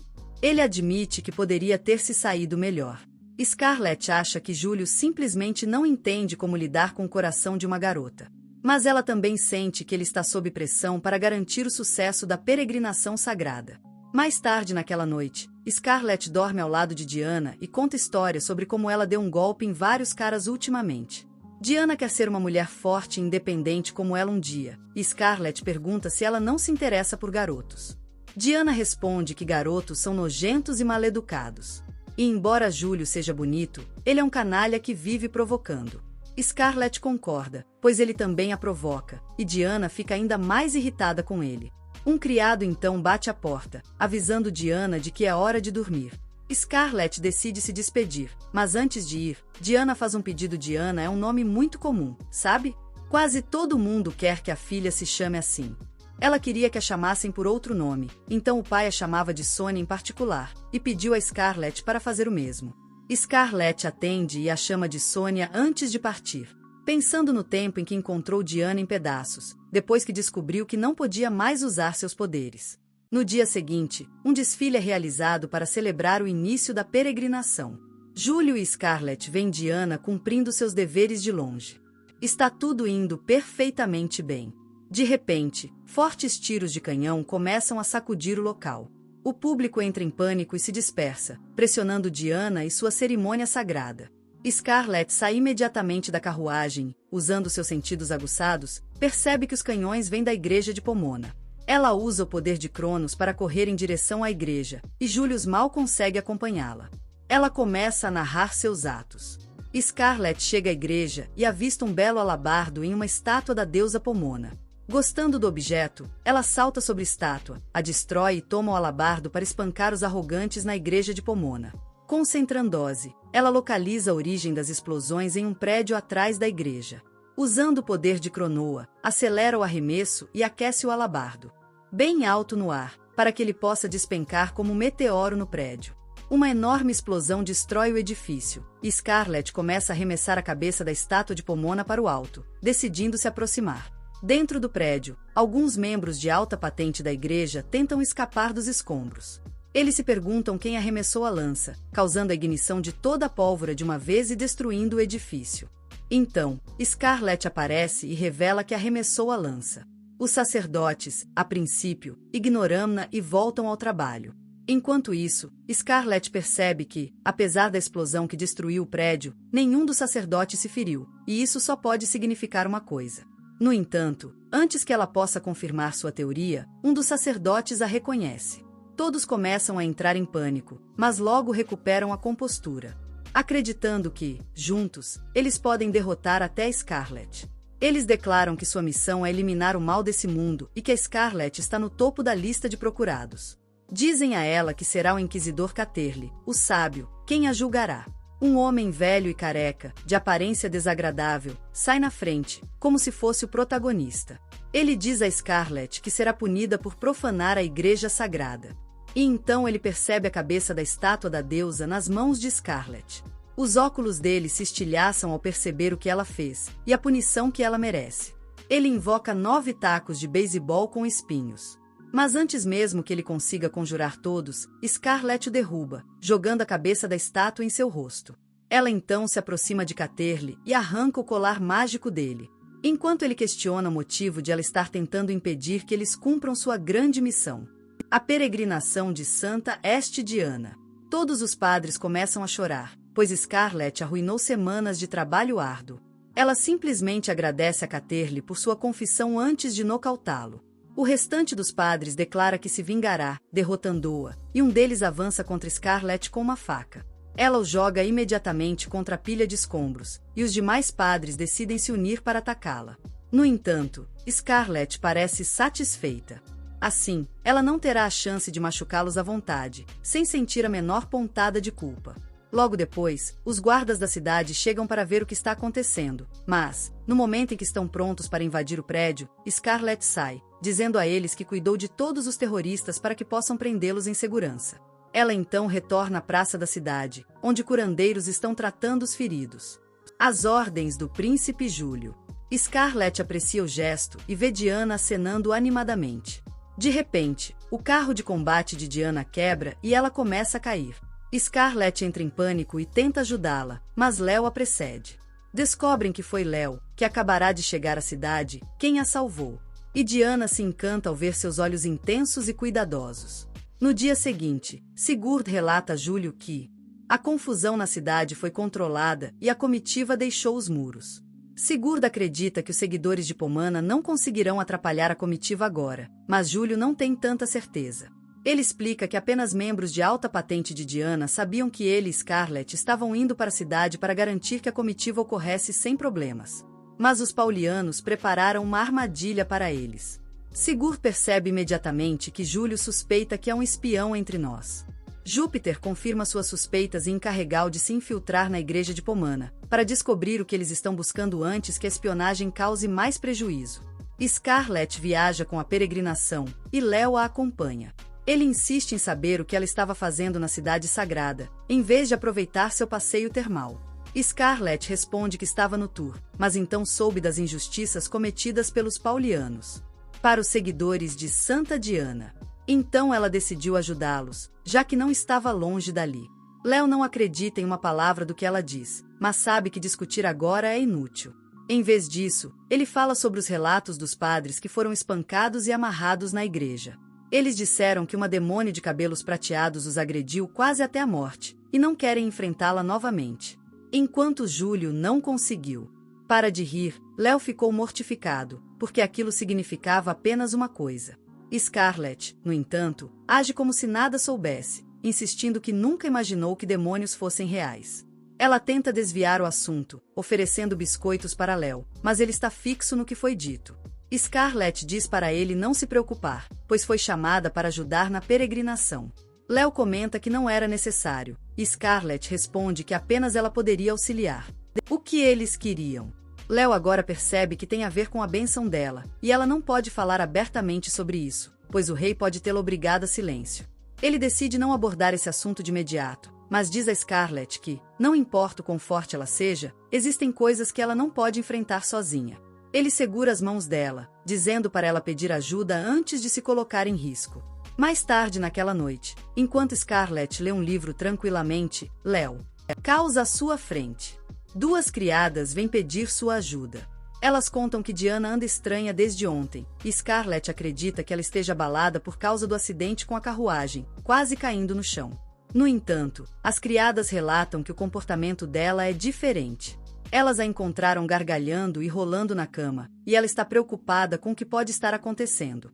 Decide conversar com Diana, mas no momento em que ela vê, a jovem age ainda mais freneticamente. Ela vira o rosto para longe de Scarlett, que a cobre com um cobertor e pergunta o que houve.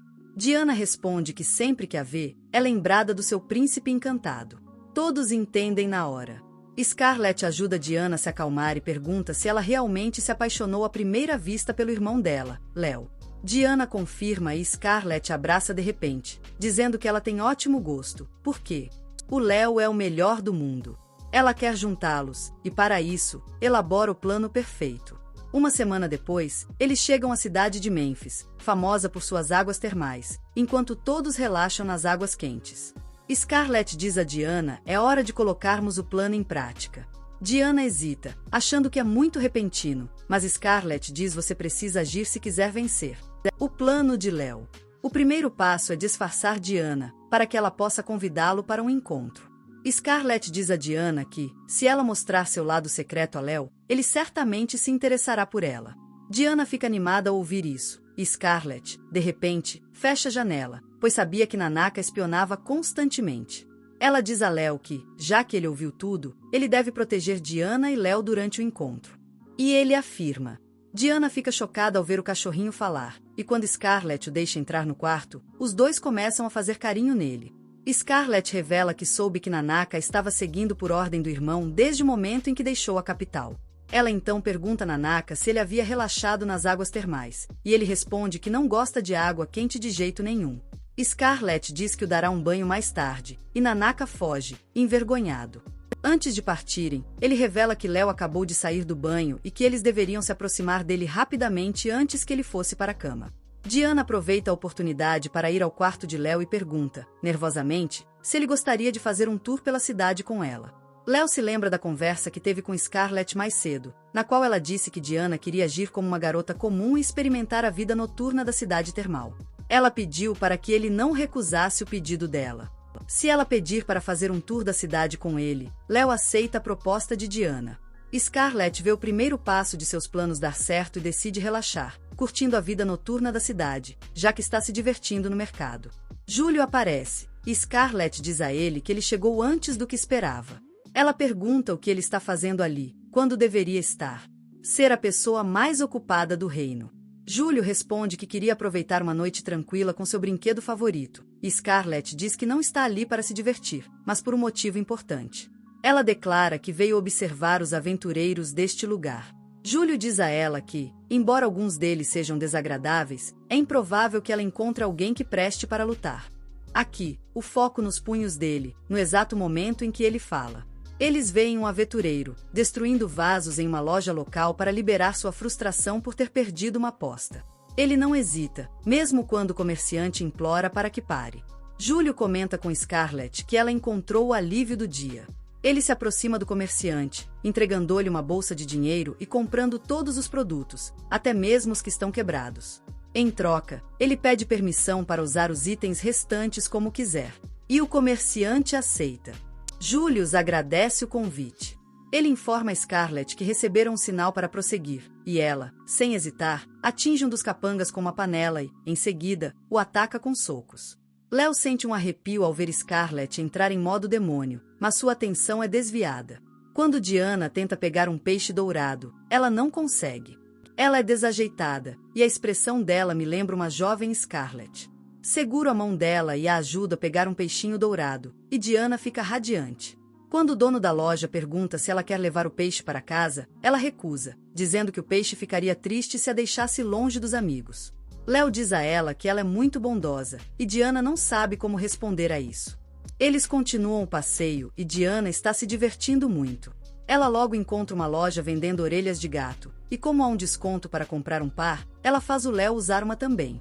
Depois, ela caminha alegremente pelo mercado quando dois homens embriagados vêm na direção oposta. Léo a puxa para perto e afaga a cabeça dela, dizendo para ela não se afastar tanto. Diana de repente percebe que, para ela, este é um encontro. O Léo está cuidando dela.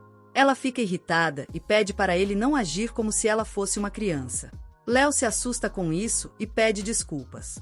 Ele explica que vê traços de Scarlett nela, mas Diana insiste para que ele retire essa comparação, pois ela não se parece em nada com Scarlett.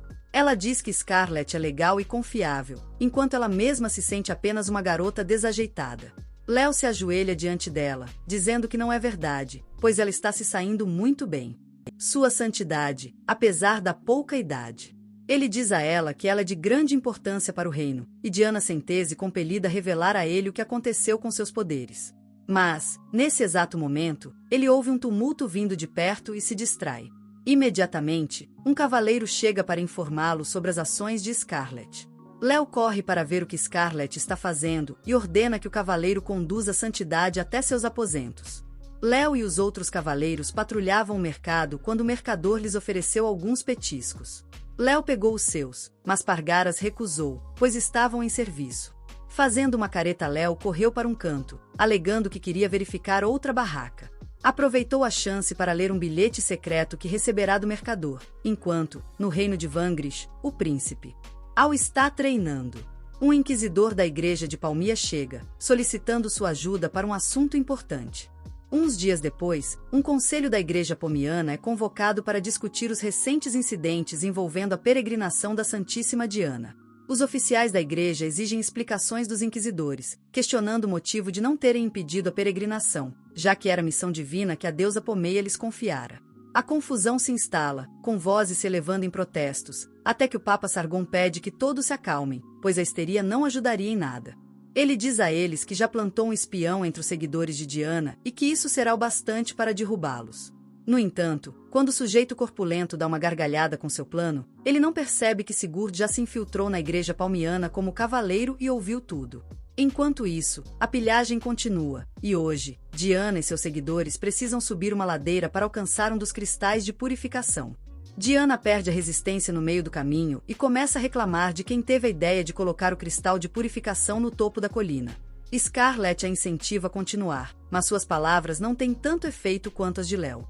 Ele segura a mão de Diana e pergunta se elas deveriam fazer uma pausa, caso esteja sendo demais para ela. Diana cora na hora, sentindo o corpo exaltado. Diz a ele que consegue escalar a colina o dia todo sem parar. Os cavaleiros da Ordem Sagrada estão em seu encalço, e Pargara começa a repreendê-los por serem tão lentos, quando deveriam proteger a Santíssima. Scarlett pede para Pargara amenizar a bronca com os cavaleiros, pois sabe que não é fácil subir uma ladeira com a armadura completa, mantendo a guarda. Ela os chama de heróis e diz que eles certamente farão tudo o que puderem para proteger a Santíssima quando a hora chegar. Os cavaleiros estão encantados com a atuação dela e começam a chamá-la de Agathos, sentindo um aumento de energia e avançando em velocidade máxima. No entanto, Júlio surge para provocar Scarlett, zombando de sua farsa de jovem inocente. Ele a acusa de ser uma vilã, considerando quão facilmente a manipula, e Scarlett Locke interpreta isso como um elogio. Ao retomarem a marcha, ela diz a Júlio que, se ele acredita que ela sempre será uma pessoa de bom coração, está muito enganado. No entanto, ele diz que ninguém consegue acreditar que a nobre Lady, aquela excêntrica, já teve um coração puro. Scarlett não se importa com o apelido e, em troca, chama-o de Sua Alteza Real, o apelido que todas as nobres do Partido Nobre usam para se referir a ele. Júlio se surpreende ao saber que Léo revelou aquele apelido constrangedor para Scarlett, e, naquele exato momento, Jill aparece. Ele diz a Scarlett que ela parece muito à vontade e animada quando está conversando com ele. Ela não o leva a sério e diz que ele é mais atlético do que aparenta, o que deixa Jill feliz. Ele se gaba de que florestas e montanhas são praticamente seu quintal, por ser um meio-elfo, e Scarlett demonstra um leve interesse.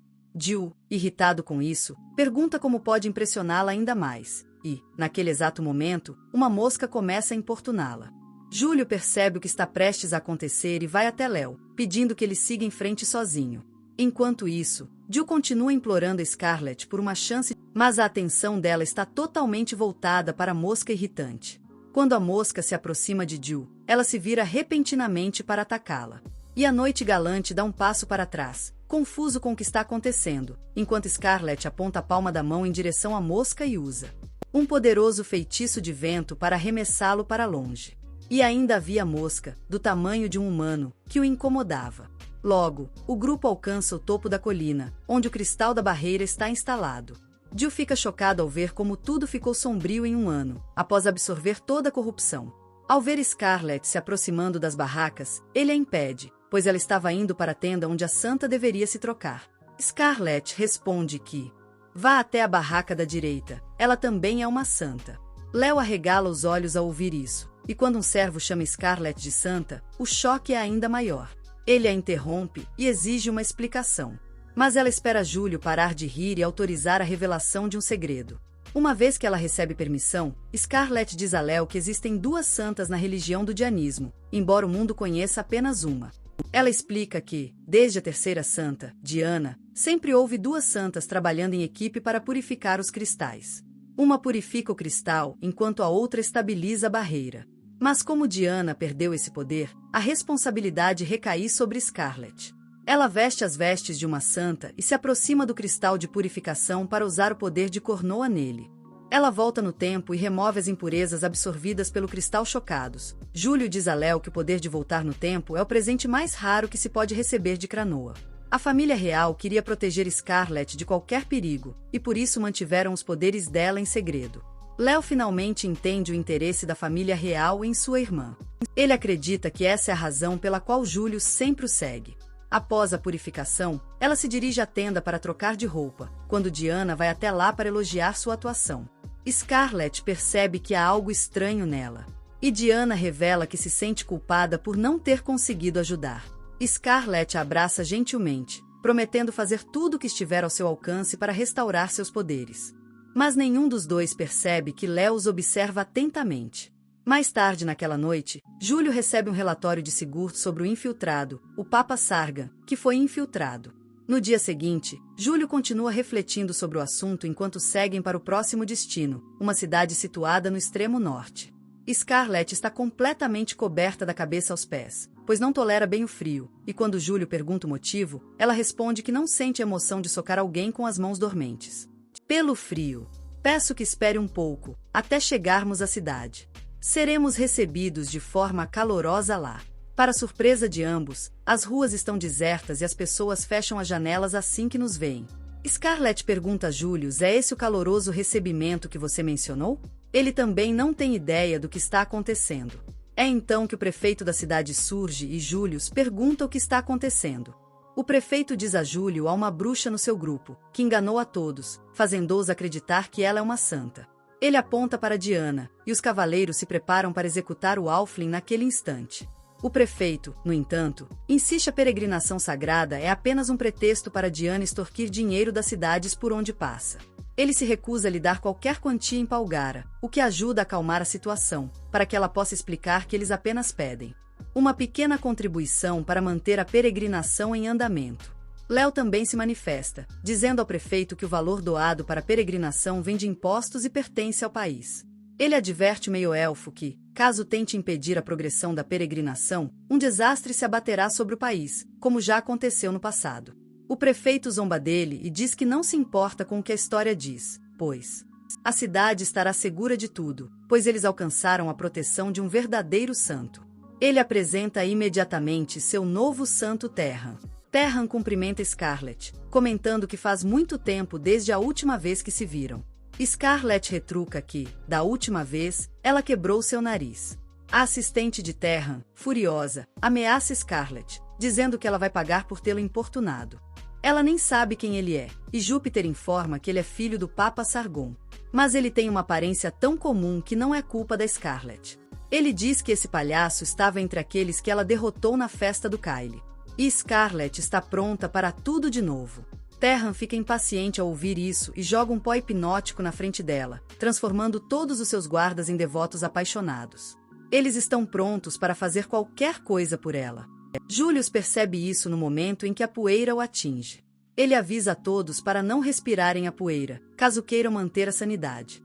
Scarlett pergunta a Terran se ela também controla Kyle dessa forma, e Terran confirma.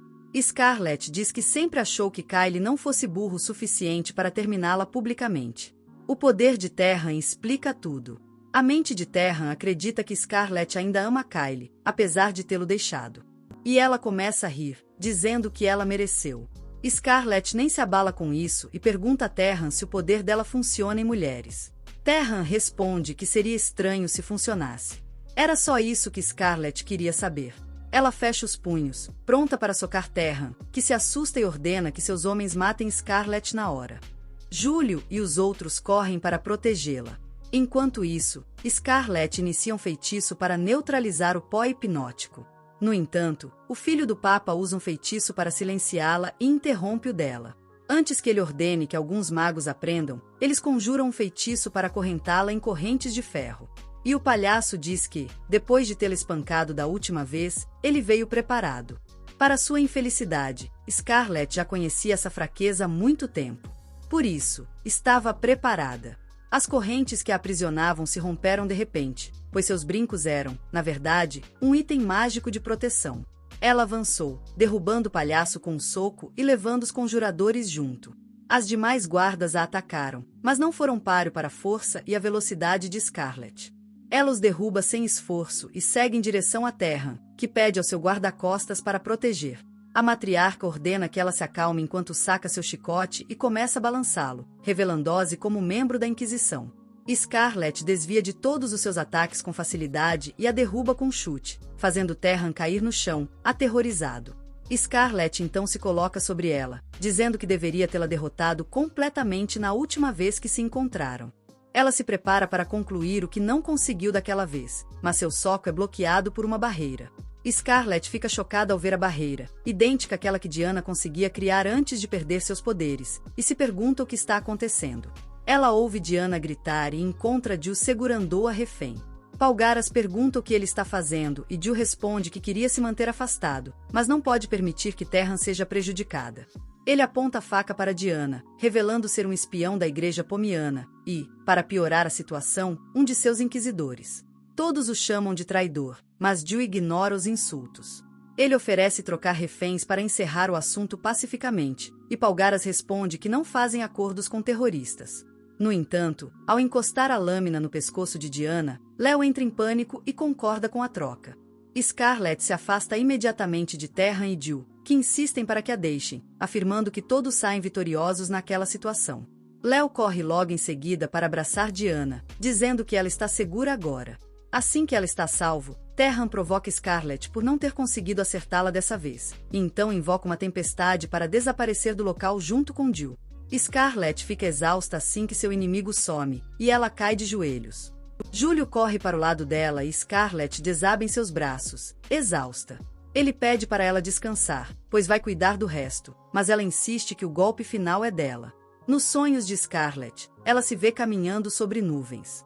Ela se pergunta onde está quando Cranoa, o deus do tempo, a chama.